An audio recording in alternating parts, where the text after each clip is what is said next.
बौद्ध दर्शन में भी जो पारसनाथ का आया, जो शायद विजय जी का लेख था, तो उसमें अंदर जो पारसनाथ का प्रभाव रहा तो है। कौन सा एक देश है जहां पारसनाथ की बहुत,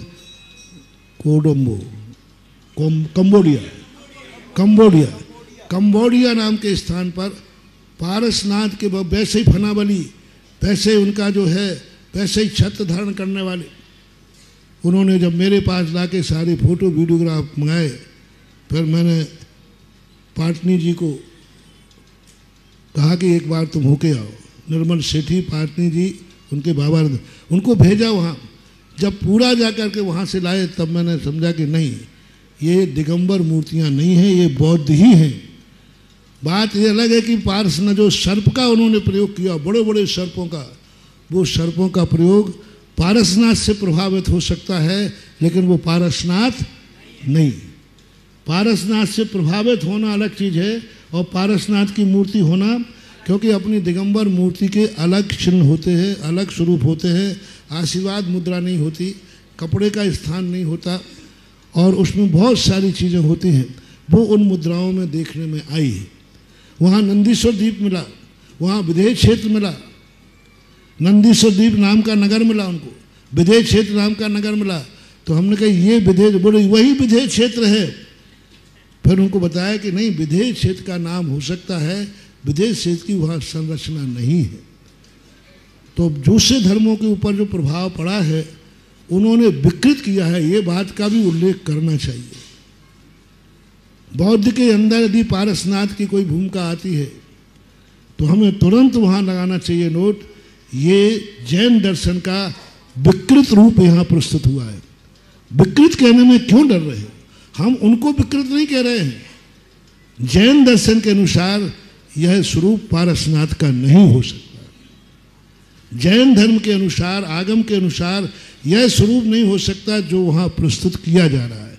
जैसे ऋषभदेव के संबंध में कहते हैं ऋषभदेव 8वें अवतार हैं। मैंने इस पर जयपुर में बोला था, सब जैन विद्वान बैठे थे, मैंने कि हमारे ऋषभदेव नहीं हो सकते। तो बोले नाभि के पुत्र हैं तो बेटा भी भरत है, तो हो सकते हैं, लेकिन हमारे वो ऋषभदेव नहीं हो सकते। हमारे ऋषभदेव बलदियस से नहीं पहचाने जाते, हमारे महापुरुष बलदियस से नहीं पहचाने जाते, वंश से नहीं पहचाने जाते। हमारे महापुरुष का स्वरूप होता है 18,200 से रहस्य से पहचाने जाते। कर्तृत्ववाद से पहचाने, वहाँ तो कर्तृत्ववाद ही है। 8वें अवतार में उन्होंने कर्तृत्ववाद माना, किस उसका निशाचर का संहार किया, निशाचर का संहार किया गया, क्योंकि वहाँ जब जब पापाचार बढ़ता है तब तब महापुरुष अवतार लेते हैं। तो वहाँ पर ऐसा ऋषभदेव की कोई ऐसी बात नहीं थी।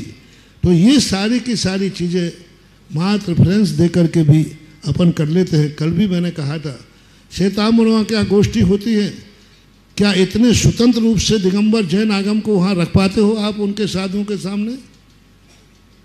क्या ऐसा दिगंबर की पूरी महिमा गा के आते हो?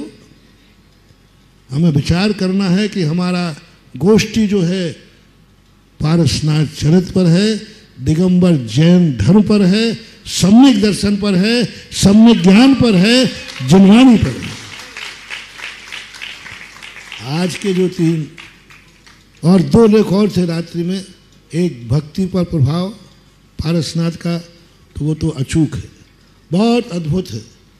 यानी पारसनाथ के जीवन के कल भी बता दिया था मैंने, भक्ति शास्त्रों का जो प्रयोग पारसनाथ के जीवन में हुआ, जो भक्तियाँ पारसनाथ की हुई अन्य तीर्थंकरों में, क्यों कि पारसनाथ की भक्ति में हर व्यक्ति ने संसार को स्थापित किया। जितनी भी भक्तियाँ देखी, चाहे वो नरेंद्रम फणेंद्रम आदि हो, कुछ भी हो, उन सब भक्तियों में कोई ना कोई सांसारिक कामना पारसनाथ की भक्ति में सबसे ज़्यादा ये छुपा है। हालांकि सांसारिक कामनाएं भक्तांबर में भी हैं, लेकिन याचना रूप में नहीं है, महिमा रूप में है। आपका नाम लेने से ये नहीं मिले, ऐसा हो नहीं सकता। भक्तांबर की विशेषता समझना। कहीं भी पूज्यवर मानतुंग आचार्य ने याचना नहीं की है भगवान मैं आपकी भक्ति इसलिए कर रहा हूँ। उन्होंने हर भक्ति के पॉइंट पे कहा आपका नाम ले और शेर शांत ना हो, आपका नाम ले अग्नि शांत ना हो, आपके चरण रज मिले और हमारी जीवन न बचे, तो उन्होंने सब महिमा के रूप में कहा है। लेकिन पारसनाथ की स्तुतियों में महिमा के रूप में बहुत कम आया है। जैसे स्वयंभू स्तोत्र, कल्याण मंदिर स्तोत्र, कल्याण मंदिर स्तोत्र में भी कहीं कहीं याचना का पुट है, लेकिन फिर भी बहुतायत वहाँ पर महिमा पुट है। लेकिन भक्तांबर जैसी शुद्ध महिमा वहाँ भी नहीं है। बहुत सारे स्तोत्रों के ऐसे।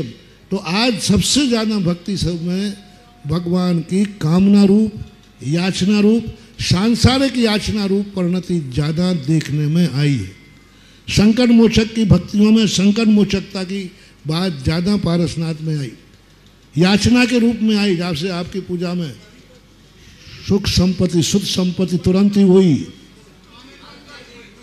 इधर नाम लो तुरंत ही हुई। तो ये भक्ति शास्त्रों का रूप था।